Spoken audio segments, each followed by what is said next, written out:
नमस्कार, आप सभी का स्वागत डीडी न्यूज पर। आप देख रहे हैं मनी मंत्रा, आपके साथ मैं हूं मुकुल शर्मा। मनी मंत्रा में हर सप्ताह हम बात करते हैं आपकी निवेश, आपकी बचत को लेकर। लेकिन ये जो निवेश है, बचत है, आजकल हम देखते हैं किस तरीके से डिजिटल प्लेटफॉर्म के जरिए किया जाता है। लेकिन ऐसे में आपको हम बता दें, कई सारी जो चुनौतियां हैं वो हमारे सामने रहती हैं, या खासतौर से क्योंकि भारत का जो डिजिटल पेमेंट सिस्टम है, हम यूँ कह सकते हैं कि लगभग दुनिया का 50% से अधिक जितना रियल टाइम प्रोसेसिंग है वो यहाँ पर होता है, और उसी वजह से इसको लगातार मजबूत भी हम कर रहे हैं। लेकिन इस दौरान कई और ऐसी चुनौतियां हैं जिनका ख्याल हमें रखना चाहिए, कई ऐसी सावधानी हैं जिन पर हमें ध्यान देना चाहिए। आज उन्हीं की हम बात करेंगे, तो चलिए शुरुआत करते हैं आज के कार्यक्रम की।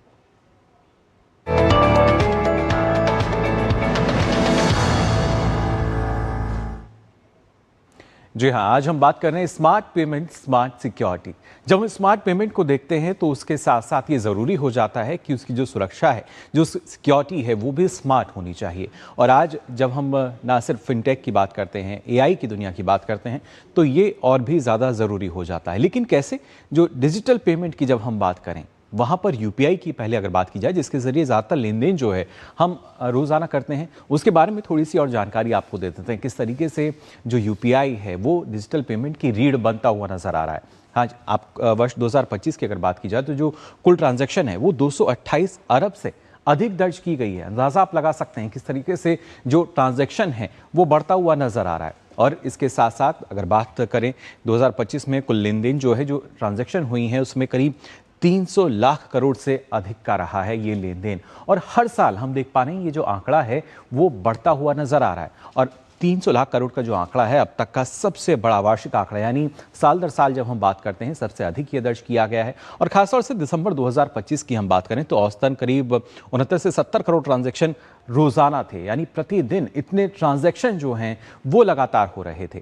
और ये ट्रांजैक्शन हम आपको बता दें शहरों तक सीमित नहीं है, बल्कि ग्रामीण क्षेत्रों, गांव की भी अगर बात की जाए तो वहां भी हमने देखा है जो डिजिटल पेमेंट सिस्टम है उसको अपनाने में तेजी नजर आती है। छोटे व्यापारी से लेकर बड़े व्यापारी तक आज हर कोई यूपीआई के जरिए हम देखते हैं कैसे वो लगातार काम करता है। साथ ही फाइनेंशियल इंक्लूजन और डिजिटल क्रेडिट को भी इसके जरिए बढ़ावा मिला है। यूपीआई की अगर बात की जाए, इसके जरिए हम देखते हैं किस तरीके से अब तमाम जो चीज़ें हैं वो जल्दी हो जाती हैं। और सबसे आसान अगर हम देखें तो रोज़मर्रा का जो सामान है उसके साथ साथ हमारा बिल पेमेंट हो, ऑटो कैब, हर जगह जो यूपीआई का इस्तेमाल है वो किया जा रहा है, जिस वजह से एक डिजिटल पेमेंट सिस्टम जो है वो हर तरफ हम देखते हैं। और सबसे महत्वपूर्ण बात यह है कि दुनिया के करीब 50% से अधिक रियल टाइम डिजिटल लेन देन जो है वो यूपीआई से होता है। यानी यहाँ पर यूपीआई की जो भागीदारी है वो आपको समझ में आया किस तरीके से नज़र आती है। और अब ऐसे में जब 50% से अधिक की जो रियल टाइम डिजिटल लेन देन है जब हम भारत में कर रहे हैं, तो ये और भी ज़रूरी हो जाता है कि इसके तहत हमें उसकी सिक्योरिटी भी रखनी होगी। यानी कैसे उसको हम बेहतर कर सकते हैं, क्या उसकी हम सुरक्षा कर सकते हैं, इस पर भी हमें ध्यान देना होगा। और वही वो जानकारी है जो लगातार आज आपको हम यहाँ पर देंगे कि किस तरीके से जब हम डिजिटल लेन देन करते हैं कौन कौन सी सावधानी जो है वो हमें बरतनी चाहिए, कौन कौन सी ऐसी खास बातें हैं जिनका ख्याल हमें रखना चाहिए। और इसके साथ साथ अगर बात की जाए किस तरीके से जब हम बात करते हैं कि लगातार जो लेन देन हमारा हो रहा है, जो ट्रांजैक्शन लगातार हो रही हैं, क्या उस पर किसी की निगरानी तो नहीं है। और ख़ासतौर से सरकार ने इस तरह की नीतियां बनाई हैं, क्योंकि फिनटेक इनोवेशन को जब हम देखते हैं, इस तरह के इनोवेशन हुए, इस तरह की तकनीक ईजाद की गई जिसके ज़रिए जो पूरा पेमेंट सिस्टम है ये काफ़ी आसान हो सके, काफ़ी सरल हो सके। और आज के समय में लगातार हम देखते हैं किस तरीके से जो पेमेंट सिस्टम है वो काफ़ी आसान है, काफ़ी सरल है। और इस वजह से हर क्षेत्र में अगर देखा जाए या हर वर्ग के लोग जो हैं इसको अपनाते हुए नज़र आते हैं। क्योंकि आज के समय में करीब अगर हम देखें तो डिजिटल पेमेंट जो है, कुल पेमेंट का करीब 80% से अधिक की हिस्सेदारी उसमें इसकी नज़र आ जाती है। और वहीं खासतौर से युवाओं की अगर हम बात करें तो 18 वर्ष से लेकर 25-26 वर्ष तक आयु के जो युवा हैं उनमें करीब हम देखते हैं 66 से 70% वो इसका इस्तेमाल कर रहे हैं, यानी यूपीआई का इस्तेमाल कर रहे हैं। और ये बढ़ता हुआ इस्तेमाल बताता है कि किस तरीके से एक भरोसा जो है वो आम आदमी का डिजिटल पेमेंट सिस्टम पर नज़र आता है, यूपीआई पर नज़र आता है। लेकिन ऐसे में जो फिनटेक हैं उनके सामने चुनौती ये रहती है कि जिस तरीके से साइबर फ्रॉड के मामले जो हैं वो लगातार सामने आते हैं, स्कैम जो है वो लगातार सामने आते हैं। ऐसे में ज़रूरी यही कि वहाँ पे जो सिक्योरिटी है उसको कैसे हम पुख्ता कर सकते हैं, इस पर आज आपको हम जानकारी देंगे किस तरीके से हमें किन बातों का ख्याल रखना चाहिए। और इसी को लेकर एक खास मेहमान है, वो हमारे साथ जुड़ चुकी हैं। आपको बता दें ज्योत्सना तिलवानी जी हैं, मार्केटिंग लीड हैं एमफिल्टर से, वो हमारे साथ जुड़ चुकी हैं। बहुत बहुत स्वागत ज्योत्सना जी आपका मनी मंत्रा में। Thank you so much. नमस्कार जी ज्योत्सना जी, किस तरीके से आप देखती हैं, क्योंकि लगातार हमारा जो लेन देन की बात की जाए या खासतौर से फिनटेक इनोवेशन के तहत हम देखते हैं आज काफ़ी आसान और सरल हो गया है जो डिजिटल पेमेंट है, लेकिन यहाँ पर उतनी ही चुनौतियाँ सामने आती हैं, उसको कैसे हम रोक पाने में सक्षम हो रहे हैं? देखिए, जब हम फिनटेक इनोवेशन की बात कर रहे हैं तो फिनटेक इनोवेशन में आपके डिजिटल वॉलेट्स हो गए, आपका यूपीआई पेमेंट जो जिसके बारे में हम अभी बात कर रहे हैं वो सब हो गया। तो जितना जितना ये सारी इनोवेशंस एडवांस होते जा रहे हैं उतना ही फ्रॉडस्टर भी एडवांस होते जा रहे हैं। जी। तो हमें उसमें विजिलेंट रहने की ज़रूरत है। नंबर वन, टेक्नोलॉजी एआई तो हमें बचा रहा है, उस पर वो लोग कर रहे हैं, बट सेम टाइम पे हमें एज अ यूज़र भी उस पर विजिलेंट रहने की ज़रूरत है। जी। प्लस जो बेसिक चीज़ें हैं उसका हमें बिल्कुल ध्यान रखना चाहिए। हमें अपने पिन, सीवीवी, पासवर्ड्स ये सब हमें किसी को नहीं शेयर करने चाहिए। जी। एक पब्लिक वाईफाई जो है उसको यूज़ नहीं करना चाहिए। जी। ये सारी चीज़ें जो है हमें ध्यान रखनी चाहिए। दूसरे जो हमारे फ़ोन्स होते हैं या फिर एसेट्स होते हैं उसको यूज़ नहीं, वहाँ पे हमें डिजिटल पेमेंट्स या इस तरीके की ऐप्स को यूज़ नहीं करना चाहिए, जी। क्योंकि वहाँ से पासवर्ड्स हैक होने के चांसेस ज़्यादा रहते हैं। जी, बिल्कुल। और ये खासतौर से अमूमन अगर देखा जाए ज्योत्सना जी, क्या ज़्यादातर इस तरह के मामले सामने आते हैं? क्योंकि हमें आसान तो लगता है कि हम यूपीआई के ज़रिए पेमेंट कर रहे हैं या डिजिटल रूप से जब हम कुछ भी लेन-देन कर रहे हैं, लेकिन क्या वाक़ई किसी की नज़र हमारे फ़ोन तक भी रहती है? डेफ़िनेटली रहती है। आपके फ़ोन में कई बार जो बैकग्राउंड ऐप्स होती हैं वो ऑन रहती हैं, वहाँ से आपका डेटा लीक हो सकता है। इसलिए मैं कह रही हूँ कि एज़ अ यूज़र, जो हम यूज़ कर रहे हैं, हमें बहुत ज़्यादा विजिलेंट रहने की ज़रूरत है यहाँ पे।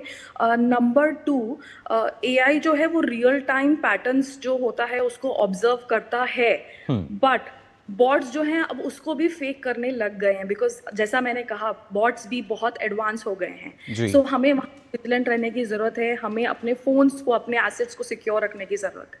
हुँ। बिल्कुल। और ख़ास तौर से अगर बात की जाए, क्योंकि अब तमाम जो बैंक्स हैं, बैंकिंग ऐप जो हैं वो हर कोई रखता है। तो क्या हाँ जो जी। बैंकिंग ऐप है उनको हम सुरक्षित मान सकते हैं?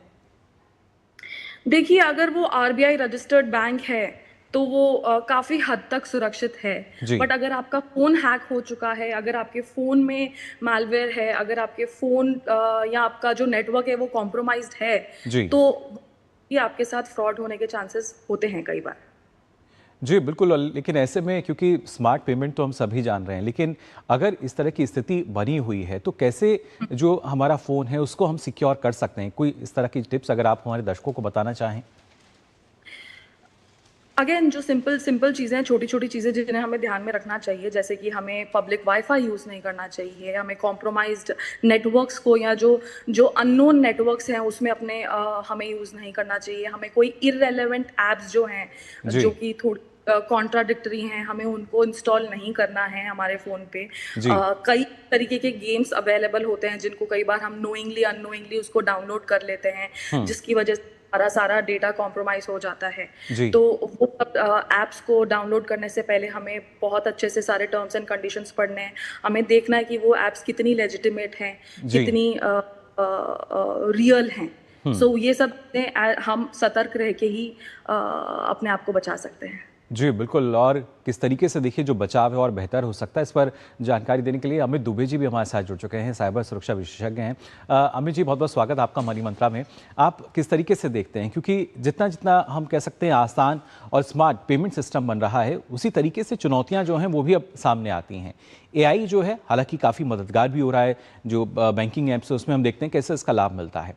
लेकिन जब इस तरह की बातें सामने आती हैं, कई लगातार मामले सामने आते हैं, क्या वहाँ पर जो पहला काम है वो एक ग्राहक को बतौर उपभोक्ता हमें क्या करना चाहिए? जब हमें कहीं न कहीं एक भय का माहौल हो जाता है कि कहीं न कहीं अगर हम यूपीआई के थ्रू भी अगर पेमेंट कर रहे हैं तो वहाँ भी कुछ डर हो जाता है। देखिए, सबसे पहले तो डरने की ज़रूरत नहीं है। 2-4 चीज़ें हैं जो साइबर कैंपेन की तरह चलती है, मैं उनको कंटररेट करता हूँ, उनको काउंटर करता हूँ। जैसे कि एक कैंपेन है कि साहब वाई-फाई कनेक्ट मत कीजिए। मैं कहता हूँ कनेक्ट नहीं करेंगे तो जिएँगे कैसे? जी। करना ही पड़ेगा, पब्लिक वाई-फाई है। या आप लिंक क्लिक मत कीजिए। लिंक क्लिक नहीं करेंगे तो फिर फोन क्यों रखे हुए हैं आप?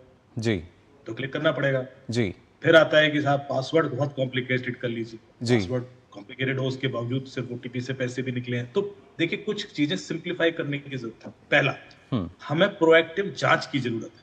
हम्म हम चीजें ना करके पीछे हटा के लोगों को कुछ नहीं अचीव कर पाएंगे। हमें ये जानने की जरूरत है कि हमें ये चीज कैसे यूज करनी, जी जो हमें आज तक नहीं बताई। हम्म एक ऐप का मैं नाम सजेस्ट कर रहा हूँ, मूवी आर्मर ऐप है, जो जिसमें आप ये चेक कर सकते हैं कि कोई भी क्यूआर कोड जो आप स्कैन करने वाले हैं वो सेफ है या नहीं है। जी ऐसा तो नहीं कि उस क्यूआर कोड की वजह से आपका कैमरा ऑन हो जाए, माइक्रोफोन ऑन हो जाए, या कोई डेटा निकल जाए, ऑटोफिल डिटेल्स निकल जाए। जी तो आप मूवी आर्मर ऐप इंस्टॉल कर लें और उससे क्यूआर कोड चेक कर लें। उसी ऐप में आप वाईफाई भी चेक कर सकते हैं कि जो वाईफाई मैं इस्तेमाल कर रहा हूँ ये हैक तो नहीं है, हम्म इसमें कोई वायर शार्क तो नहीं चला रहा, इसमें कोई जी डेटा इंटरसेप्शन तो नहीं कर रहा। और यदि जी कोई कर रहा है तो आपको पता पड़ जाएगा ये कर रहा है, इसका आईपी एड्रेस ही है, आप उसको तुरंत इन्फॉर्म कर देते हैं। हम्म तीसरा होता है कि लोग लिंक गूगल पे सर्च करते हैं कि मुझे होटल बुक करना है लेमन ट्री का जी या मैरियट का, हम्म जो लिंक आई बुक कर लिया। उन्हें नहीं पता है कि ये क्लोन लिंक है, ये ओरिजिनल लिंक नहीं है। आपको डिस्काउंटेड ई कॉमर्स पोर्टल के लिंक आ गए, आपने ट्रस्ट कर लिया कि ये तो 50% डिस्काउंट, आईफोन पर 40% है, उस पर पेमेंट जी कर दिया। बिल्कुल हेलीकॉप्टर बुक कर रहे हैं, उड़ीसा में होटल बुक कर रहे हैं, अयोध्या में आश्रम बुक कर रहे हैं। आप ऑनलाइन कुछ भी सर्च करते हैं, the chances that you will get some clone link is very high. जी तो आप वो कैसे चेक करेंगे कि लिंक ओरिजिनल है कि नहीं? या आपको आरटीओ का चालान आ गया, आपने पे कर दिया, पता पड़ा तो फ्रॉड था। तो वो जो लिंक है आप मूवी आर्मर पे स्कैन कर सकते हैं, देख सकते हैं कि ये लिंक क्लोन तो नहीं है, ये जी चाइना, टर्की, ईरान में होस्टेड तो नहीं है, 2 हफ्ते पुरानी तो नहीं है, इसमें कोई मेलवेयर तो नहीं है, ये ऑटोफिल तो नहीं चुरा रहा, ये प्लगइन, मतलब आपको बड़ा अच्छा डिटेल मिल जाता है। उसके बाद आप डिसाइड, उसमें रेड ग्रीन क्लियरिफिकेशन आ जाता है जी कि इस पर आप पेमेंट कर सकते हैं या नहीं करना, ये फ्रॉड ही तो नहीं है। यानी फिर हमें आता अवेयर है होना होगा। जैसे कि एक लाइन बहुत जरूरी है इसके लिए। जी फिर आप पूछ लेना क्योंकि हम ये बात होती है अधूरा नहीं छोड़ना चाहिए चीज। मैम ने बोला कि एप्लीकेशन, तो मैम एप्लीकेशन बोला कि गेम कोई इंस्टॉल कर लेते हैं और ओटीपी निकल जाता है, बिल्कुल सही बात है। अब आपको कैसे पता कि बच्चे को आपने फोन दे दिया, उसमें 4 एप्लीकेशन उसने इंस्टॉल कर दिया, how do you know this game is safe और नॉट सेफ? जी हर एक गेम के अंदर चैट फैसिलिटी होती है। बच्चे को आप रोड पर 2 मिनट किसी से अननोन आदमी से बात नहीं करने देंगे, और उसको लाखों लोगों के सामने बिठा दिया है जो अननोन है, जो क्रिमिनल भी है। जी ऐसे में मूवी आर्मर से आप ये भी स्कैन कर सकते हैं कि ये जो गेम है हमारे लिए सेफ है नहीं है, इसका बिहेवियर कैसा है, इसमें बिल्कुल। चैट फैसिलिटी तो नहीं है, स्क्रीन तो शेयर नहीं कर रहा, ओटीपी नहीं ले जा रहा। ये जानना जरूरी है। Once you know this then you are safe. जी बिल्कुल। और खासतौर से जोशना जी, इस तरह के भी मामले हमने देखे हैं, सामने आते हैं कि हमारे फ़ोन में कोई भी पेमेंट ऐप हो सकती है और बच्चे जो कि या तो उस पर कोई गेम खेल रहे हैं या उन्होंने किस तरह का जो लिंक है उसको प्रेस कर दिया और इतने में वहाँ से जो ट्रांजैक्शन का कोई मैसेज है वो हमें तुरंत से आ जाता है। तो इस तरह के मामलों में किस तरीके से जो बचाव है वो हम कर सकते हैं? हेल्पलाइन नंबर है, उस पे हमें रीच आउट करना है। सबसे पहले हमें अपने बैंक को इन्फॉर्म करना है कि ऐसा कुछ हो गया है, सो दैट बैंक अपने इमीडिएट एक्शंस जो है वो ले सके। एंड एज आई मेंशन, सबसे पहले तो विजिलेंट रहना बहुत ज़रूरी है।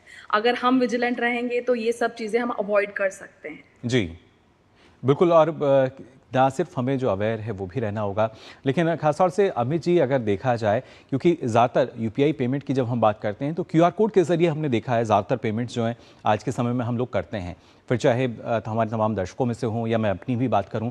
लेकिन क्या ये भी संभव है कि क्यूआर कोड स्कैन करने के दौरान ही हमारा जो फ़ोन है वो हैक हो सकता है, या वहाँ भी कहीं ना कहीं संभावना बढ़ जाती है साइबर फ्रॉड की?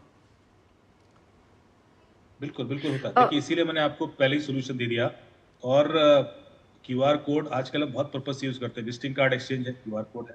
आपका होटल का मेन्यू कार्ड क्यूआर कोड है, बोर्डिंग पास क्यूआर कोड है, आपका क्या कहते हैं बिल क्यूआर कोड है, शादी का कार्ड क्यूआर कोड, बर्थडे का जी। कार्ड क्यूआर कोड से हम घिरे हुए हैं। Wifi connection QR code. एक गलत क्यूआर कोड स्कैन करा के मैं आपका नुकसान कर सकता हूँ, या तो कुछ डेटा चुरा सकता हूँ। क्यूआर कोड भी एक लिंक ही होता है, basically clicking a wrong link, जी if it is opening in your browser it can lead to the same situation। तो इसलिए क्यूआर कोड भी स्कैन करते समय हमें पहले प्रोएक्टिव, यदि कोई डाउट हो गया तो हम एक बार स्कैन करके उसको देख लें किसी ऐसी ऐप से जो सिक्योरिटी चेक करती है। जी जैसे मैंने आपको एग्जांपल दिया मूवी ऐप पर, क्योंकि हमारी यही 4 अटैक वेक्टर है। मैंने बोला है तो क्यूआर कोड होगा, या लिंक होगा, या वाईफाई होगा, या ऐप होगा। जी। यही 4 के तरीके है जिसके थ्रू कोई आपका इंफॉर्मेशन या डेटा चुराएगा, या आपको हैक करने की कोशिश करेगा, या आपका पैसा निकालेगा। ओटीपी जी जो 5वां है। अब ओटीपी भी जब हम बोलते हैं कि डोंट शेयर ओटीपी, ये लाइन भी मुझे परफेक्ट नहीं लगती, क्योंकि हम बहुत सारे पोस्टर लगा देते हैं कि जी। भाई ओटीपी मत दीजिए। कोई ओटीपी नहीं देता। जितने केसेस मेरे पास आए हैं पिछले 15-20 सालों में, कभी किसी ने ओटीपी नहीं दिया। जी। ओटीपी लिया जाता है। ओटीपी कोई ऐसे नहीं देता कि मुकुल जी अपना ओटीपी दीजिए, हाँ लीजिए, अरे बैंक वाला दे दीजिए, हाँ वो भी ले लीजिए। ऐसा होता है क्या? ऐसे तो नहीं होता। बिल्कुल तो अमित हमें जी, और पहले ये इसी को समझना होगा लेकर कि ज्योत्सना जी ओटीपी आपसे भी एक जाता सवाल कैसे? मैं जानना चाहूंगा, जिस तरीके अमित जी ने बताया कि ओटीपी को लेकर, क्योंकि अमूमन ये माना जाता है कि जितने भले ही हम सावधानी बरत रहे हैं, लेकिन जैसा आपने कहा कि जो हैकर हैं वो भी आज के समय में एडवांस हो रहे हैं, तो उनके लिए कोई बड़ी बात नहीं है कोई ओटीपी किसी से निकलवाना, या हम कह रहे हैं कि क्यूआर कोड जो है उसको जब हम शेयर करते हैं कहीं, या लिंक जो शेयर करते हैं। लेकिन किस तरीके से आपको लगता है कि जब जब लगातार हम पेमेंट्स को देखते हैं, क्योंकि सबसे ज़्यादा मेरे को लगता है कि जब हमें कहीं ना कहीं लालच जहाँ एक ग्राहक को आ जाता है, जहाँ डिस्काउंट वाली बात आ जाती है, या कोई ऐसा शख्स जो कि लोन के लिए कोशिश कर रहा है और ये मान लिया जाता है कि इस तरह का एल्गोरिदम है कि हमें उस तरह की जो चीज़ें हमारे सामने आएंगी, लेकिन क्या इसको एक हम ट्रैप मान सकते हैं जब वो वही चीज़ें सामने आती हैं? देखिए, जब हम डेस्परेट होते हैं तब हम इस तरीके की चीज़ों में का शिकार होने के अ, ज़्यादा संभावना रहती है तब। अ,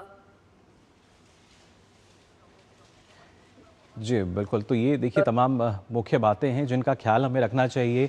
ज्योत्सना जी, अमित जी, आपसे और भी महत्वपूर्ण जानकारी जो है वो हम यहाँ आपके साथ साझा करेंगे, आपसे और जानकारी जानेंगे, लेकिन फिलहाल हमें रुकना होगा एक छोटे से ब्रेक के लिए, जल्द लौटते हैं।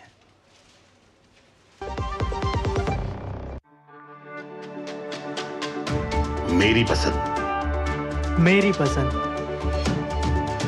मेरी पसंद, मेरी पसंद,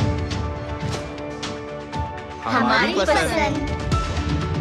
हम सबकी पसंद। मजबूत देश का मजबूत सरिया हो गया स्टील। हर जीत की शुरुआत होती है छोटे छोटे कदमों से, और हर छोटी तैयारी बदल सकती है पूरा नतीजा। क्योंकि मैदान हो या जिंदगी, छोटी से छोटी तैयारी ही देती है प्रोटेक्शन, और प्रोटेक्शन ही देता है भरोसा। जैसे LIC की बीमा लक्ष्मी, एक खास प्लान सिर्फ महिलाओं के लिए, जहां छोटी बचत दे बड़ी सुरक्षा, ताकि जिंदगी के हर मैदान में आप रहे हर पल के लिए रेडी। LIC बीमा लक्ष्मी, रखे हर पल के लिए रेडी।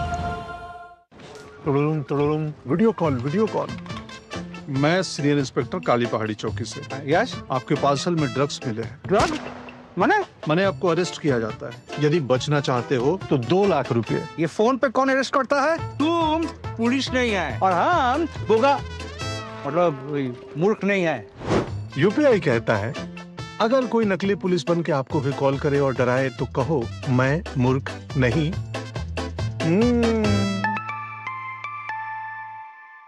जाइए, आप भी किसी का टेस्ट लीजिए। ब्रेक के बाद आप सभी का एक बार फिर स्वागत। मनी मंत्रा में लगातार आपको हम जानकारी दे रहे हैं किस तरीके से स्मार्ट पेमेंट और उसके साथ साथ स्मार्ट सिक्योरिटी जो है वो ज़रूरी हो जाती है। और हमारे साथ अमित दुबे जी और ज्योत्सना खिलवानी जो हैं लगातार जुड़े हुए हैं। अमित जी, आपसे यहाँ मैं जानना चाहूँगा, क्योंकि लगातार आपके पास इस तरह के तो न जाने कितने ही मामले आते हैं जब हम साइबर सिक्योरिटी को लेकर बात करते हैं, लेकिन आज के समय में अगर देखा जाए करीब अमूमन 18 से लेकर 26-27 वर्ष तक के जो युवा हैं वो ज़्यादातर UPI के ज़रिए पेमेंट करते हैं, यानी कैशलेस इकोनॉमी को वो बढ़ा रहे हैं। लेकिन उसके साथ साथ एक दूसरा पहलू ये भी है कि अवेयरनेस जो है साइबर सिक्योरिटी को लेकर वो उतनी ही कम है। यहाँ पर आपको क्या लगता है किस तरीके से इस बारे में हमें अवेयर होना चाहिए? देखिए, ये क्वाइट अनफॉर्चुनेट है कि हर तरीके से जो भी चैनल हैं कम्युनिकेशन के, अवेयरनेस फैलाई जा रही है। चाहे आप रेडियो देखिए, चाहे आप टेलीविजन देखिए, चाहे आप प्रधानमंत्री जी के मन की बात में देख लीजिए। जी, उन्होंने अपने मन की बात में भी बोला कि जैसे डिजिटल अरेस्ट के जब केसेस बढ़े तो स्पेशली बोला कि डिजिटल अरेस्ट नाम की कोई चीज नहीं होती है। उसके बावजूद डिजिटल अरेस्ट के केसेस हो रहे हैं, वो भी दिल्ली में हो रहे हैं। जी, और उसमें 22 करोड़ और 15 करोड़ निकले लोगों के, जो सारे प्रोमिनेंट लोग हैं, पढ़े लिखे लोग। तो ऐसे में कहीं ना कहीं एक गैप तो है कि अवेयरनेस के प्रति इतना एफर्ट लगाने के बावजूद लोगों तक ये बात क्यों नहीं पहुंच पा रही है, जो कि बड़ी सिंपल सी बात है। आप गौर से देखेंगे तो क्रिमिनल्स कोई बहुत हाईटेक क्रिमिनल्स नहीं है। वो सिर्फ आपको सोशल इंजीनियरिंग करके भरोसा दिलाकर या डराकर लूट रहे हैं। अब इतना सिर्फ अवेयरनेस से दूर हो सकता है, इसके लिए आपको कोई एंटीवायरस बहुत ज्यादा टेक्निकल कॉन्फ़िगरेशंस की जरूरत नहीं है। वो जो अवेयरनेस है यदि वही हम नहीं पहुंचा पा रहे हैं तो फिर एक बहुत बड़ा सिस्टम का गैप है। जी, एंड यू आर राइट।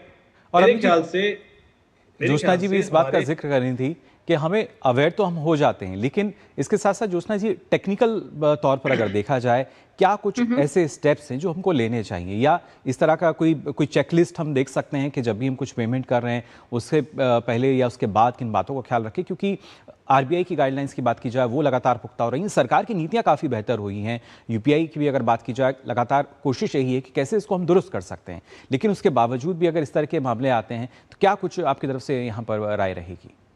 आप अपने एसएमएस ईमेल अलर्ट जो है उसको एक्टिवेट करके रखिए, ताकि जो भी ट्रांजैक्शन हो रहा है आपके पास इमीडिएटली आपको पता लगे, आपकी नोटिस के बगैर कोई भी ट्रांजैक्शन आगे ना बढ़ पाए। 2 फैक्टर ऑथेंटिकेशन जो है उसको एक्टिवेट करके रखिए, बिकॉज अगर वो एक्टिवेटेड है तो फिर काफ़ी हद तक आप उसको रोक सकते हैं, क्योंकि दूसरा अगर आपके पास कोड आएगा या अगर दूसरा कोड जो है आपका हैकर हैक नहीं कर पाए या बॉट हैक नहीं कर पाए तो आप उससे बच। जी बिल्कुल, और ऐसे में खासतौर से क्योंकि जब हम आज के समय में एआई की बात करते हैं, एआई के ज़रिए हम देखते हैं कि काफ़ी हद तक जो ब्लॉकेज है वो भी नज़र आता है इस तरह के मामलों में, लेकिन उसको समझना बेहद ज़रूरी है। कभी कभी हम देखते हैं कि एआई के ज़रिए कहीं इस तरह के हम जो फ्रॉड के शिकार ना हो जाए, वहाँ पर कैसे हम कह सकते हैं कि जो एक आम आदमी है वो इसकी पहचान कर सकता है?